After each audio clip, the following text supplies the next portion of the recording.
दुनिया के बारे में तुम्हें समझाती हूँ। एक लड़की गरीब थी। इसकी भी कहानी अजीब थी।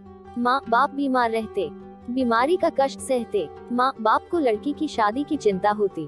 चिंता से माँ बाप की परेशानी और बढ़ जाती। लड़की दिन भर काम करती, माँ बाप छोटे भाई का पेट भरती। माँ बाप को जब परेशान देखती, उनसे परेशानी का कारण पूछती, तब जाहिर करते माँ बाप ब्याह की चिंता। धिक्कार है, नहीं कर पा रहा हूँ कुछ, मैं हूँ सा पिता। लड़की बोलती, चिंता मत कीजिए, सब कुछ भूल जाए, नहीं करना है मुझे ब्याह, कृपा करेंगे हम पर अवश्य अल्लाह। मैं जीवन भर आप लोगों के साथ रहूंगी, हमेशा आप लोगों की सेवा करने के तैयार रहूंगी। माँ बाप सुनकर अपनी बेटी की भूल जाते अपने कष्ट सारे। फिर भी यह सोचकर मन व्यथित होता, अंदर ही अंदर शादी को लेकर मन चिंतित होता। एक दिन गरीब लड़की के घर आया एक रिश्ता आया। लड़के वालों ने दहेज फरमाया। सुनकर लड़के के घर वालों की बातें, शादी कैसे करे अनुमान नहीं लगा पाते। माँ बाप लड़की के परिवार के आगे हाथ फैलाएं, कृपा करे कुछ रहम फरमाए, वरना रह जाएगी मेरी बिटिया कुंवारी, कौन लेगा उसके जख्म में भागीदारी। लड़की वाले अका कर बोले, फिर से अपना मुंह खोले, बेटी तुम्हारी भोली भाली दिखती है बहुत कम वाली, इसको देखकर हम दहेज ना कर देते, पर दुनिया के रीति रिवाज को हम भी ग्रहण करते। अगर हम दहेज नहीं लेंगे तो दुनिया वाले क्या कहेंगे। दहेज कम कर देते हैं, दुनिया की रीत से थोड़ा हट जाते हैं, 5 लाख की जगह 2 लाख दे दो। हमारी विडंबना को भी समझो। किसी तरह माँ पैसे जुटाई, माँ अपना मंगलसूत्र गिरवी रखाई। लड़की जब यह सुन पाई, वह बहुत ही गुस्साई, पर सब भगवान की ही माया है, कहीं धूप तो कहीं छाया है। आखिर आ ही गया दिन शादी का, आज से ही शुरू हो गया दिन लड़की के बर्बादी का। शादी करके ससुराल चली नेक बेटी, आंख में आंसू एवं दिल में माँ बाप के सपने सजोती। बेटी के जाने के बाद सोचो उस परिवार पर क्या बीता होगा, जिस घर में साक्षात लक्ष्मी ने अवतार लिया होगा। ब्याह कर बेटी ससुराल आए, उसको देखते ही सास गुस्साई, शायद सास को बहुत सारे सामानों की लालसा थी। यह सब सोचना उसकी निराशा थी। ससुर उसके अच्छे थे, मन से सच्चे थे, बेटी की तरह प्यार देते, अपनी पत्नी के आगे झुक जाते। घर वाले उससे बहुत काम कराते, नौकरानी के जैसे एक पर एक काम बढ़ाते। पति था बहुत प्यार करता, पर माँ के सामने कैसे नाम लेता। एक दिन यह पता चला, अंदर का यह राज खुला, बनने वाली थी यह बेटी माँ, जो इन परिस्थितियों में भी परिवार पर लुटा रही थी जान।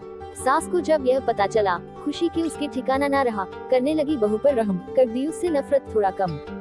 जब मेरी बहू को लड़का होगा, वह मेरा प्यारा पोता होगा। पूरे परिवार को बच्चे की लालसा थी, लड़का होगा यही सबको आशा थी। माँ बन गई वह लड़की बेचारी, किस्मत ने सबके अरमानों पर फेरी पानी।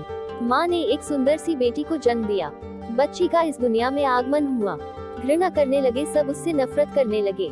देखते ही देखते बदल गया पति ससुर का व्यवहार, यह भी करने लगे माँ के साथ दुर्व्यवहार। इसमें भला लड़की की क्या गलती थी। आखिर यह दुनिया लड़के लड़कियों में भेद करती है। जुल्म ढा रहे थे माँ पर यह शैतान, कहीं नहीं दिख रहा था इनमें इंसान। यह माँ पर इतना जुल्म ढाए, दिन रात माँ बेटी दोनों को सताए। जुल्म सहते सहते मर गई माँ बेचारी, भूलकर अपनी बेटी और दुनिया सारी। मरते वक्त भी माँ को यह हो रहा था एहसास, करके जा रही अकेली अपनी बेटी को छोड़कर उसका साथ। खुश हो गए परिवार वाले, चिंता सता रहा थी कि इस लड़की को कैसे पाले। सब सोचे इसको भी मार देते हैं, इसको भी भगवान के पास भेज देते हैं। सब बोले इसे कौन मारेगा, कौन पाप का भागीदार बनेगा। यह जिम्मेदारी सांस पर आई, उसने अपनी कथा सुनाई। मैं तो इस उम्र में हूँ भगवान की भक्त, कर सकती हूँ कैसे इस बच्ची का कत्ल। दूसरा अंक ससुर का आया, उसने भी ना फरमाया। इसके बाद लड़के का आया, उसने यह जिम्मेदारी उठाया। वह सोचा माँ और बेटी की लाश साथ ठिकाने लगाऊंगा, इन दोनों को एक साथ मुक्ति दिलाऊंगा।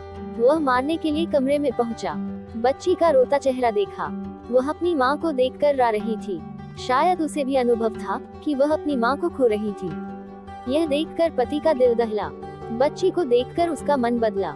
वह बच्ची का चेहरा देखा, कहा दे रहा हूँ मैं खुद को धोखा। इस बच्ची का क्या कसूर है, आखिर यह भी किस्मत के आगे मजबूर है। बेटी को गोद में उठाया, माँ की लाश को दफनाया। घर आकर वह भड़का, बिजली की तरह माँ बाप कुड़का। बोला मैं हूँ बदनसीब अपनी पत्नी का हत्यारा, आप लोगों के चलते मैंने ही उसको मारा। माँ अब आप ही बताइए, खुद भी समझ जाए, यदि मैं लड़की होता तो आपके साथ भी ऐसा होता। क्या कोई माँ अपने बच्चे को छोड़कर रह पाएगी। सब कुछ भूल जाए पर बच्चों को ना भूल पाएगी। पूरे परिवार को एहसास हुआ, सबको अपनी किए पर पश्चाताप हुआ। सोचे बच्ची को देंगे खूब प्यार खूब शिक्षा, पाप कम करने के लिए गरीबों को भी दिए भिक्षा। बच्ची जब बड़ी हुई सबसे पहले वो पापा कही। पिता को यह सुनकर अच्छा लगा, इस बेटी की बात सच्चा लगा। फिर भी पूरे परिवार को अफसोस था, कितना गंदा उस समय हमारा सोच था।